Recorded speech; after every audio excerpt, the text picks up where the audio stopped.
हार्दिक स्वागत है मेरे YouTube चैनल पे।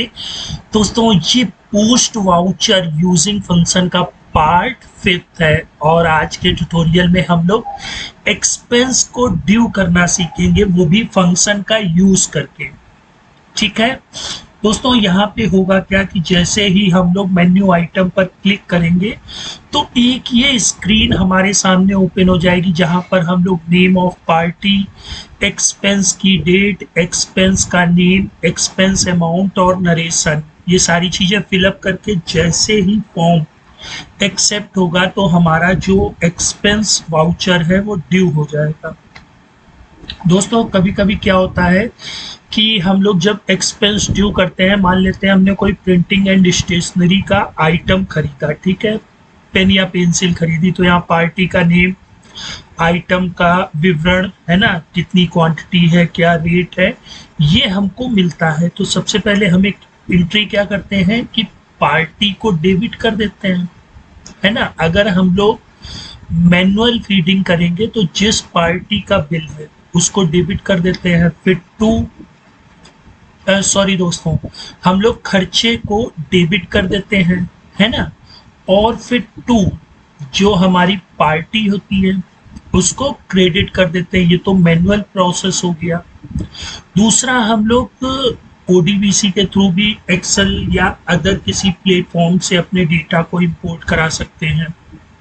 उसी तरह हम लोग एक्सएमएल की हेल्प से भी अपने डेटा को इंपोर्ट करा सकते हैं। लेकिन आज हम लोग फंक्शन सीख रहे हैं तो जितनी भी टैली में एंट्रियां होंगी हम लोग इस प्लेलिस्ट में हर एक एंट्री को फंक्शन के थ्रू पोस्ट करना सीखेंगे। तो हम लोग आ जाते हैं अपने टैली प्रोग्राम में। देखिए दोस्तों, अभी यहाँ पर कोई भी वाउचर्स इंटर्ड नहीं है। हम लोग जब इस वाली मेन्यू आइटम में जाते हैं तो ये देखिए, हमसे सबसे पहले इसने क्या पूछा, पार्टी नेम। हम लोग पार्टी कोई भी ले लेते हैं, मैंने हरी ले लिया। अब डेट, किस डेट का बिल है, मान लेते हैं 2 मई का।